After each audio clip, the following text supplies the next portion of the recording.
So actually what I want to talk about today is the fact that impact investing, social investing, the use of business as a change agent for economic and social good, this is ancient. This is ancient. And the way I like to tell the story is that if you think about the rule of law is critically important to the way in which investment happens. So you have to go to cultures where the rule of law is actually in ascendancy or is primary. And some of the best countries for the rule of law, or empires, were the Roman Empire. And in the Roman Empire, if you were to get a tin concession, let's say, near Spain, in return, you were expected to do something. You were expected to build an aqueduct or an auditorium or a stadium or something like that. And that was at the macro level. At the micro level, they had clubs like Rotary that met in bars or taverns, actually. And the members of that would become shareholders in public projects to bring water or bathrooms or baths, or big baths in Rome, into the environment. And the biggest problem in Rome was access to capital was all debt. So there was no ability to invest because there was no rule of law to ensure that your investment was actually protected. And so typically what you saw were business ventures which were either driven by family, through a concession from the government, or through these Rotary type clubs, which also had sort of a paramilitary protective influence in their neighborhood. Marco Polo, you probably know a lot about Marco Polo, at least you think you do. He was an evolution in the way in which business happened. He was a Venetian, and he went to China to drive business interests of Venice. So everything that he did was on behalf of Venice. And in fact, when he came back, he immediately bought a ship. Venice was at war with Genoa. He immediately bought a ship with a trebuchet on it, went to war against Genoa, got caught, and ended up in prison, which is why he wrote the Travels of Marco Polo, because he was in prison and had nothing else to do.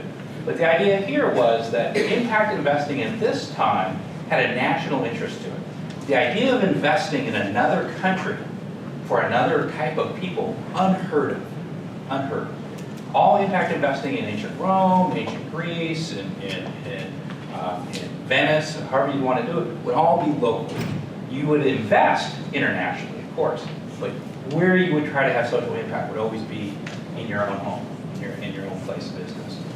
Where this sort of started to change was in 1602, when the Dutch started colonizing Asia. They got really interesting. They had no money. The Dutch ran out of money. They couldn't take advantage of the fact that they had these vast interests in Asia. And so they allowed the formation of a stock company. And the stock company they formed was the Dutch East India Company. And for 200 years, the stock company returned 18%. Now, they did it for themselves. I mean, the amount of wealth that was pouring through Rotterdam and Amsterdam was stunning, and then they oppressed all sorts of people in Malaysia and Indonesia and things like that.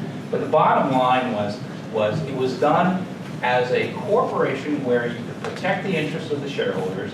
There was impact investing because the shareholders were expected to return value to the social community. If you look at the Netherlands during the 200-year period of the Dutch East India Company, enormous investment in art.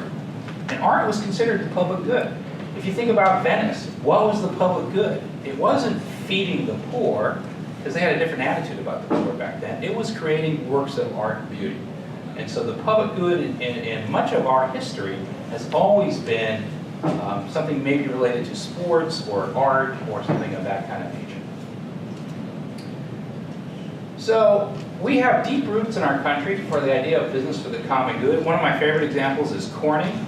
Corning was actually founded by a bunch of scientists who all they wanted to do was innovate. And they needed the capital to innovate, so they founded a company so they could do cool stuff. And the social good they were trying to do was, let's innovate, let's drive these innovations into the market, and it will become a better world.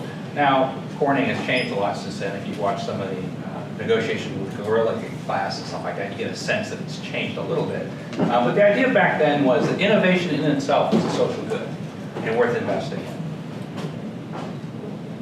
HEB, if you've been in South Texas, you know the Howard E. Butts family.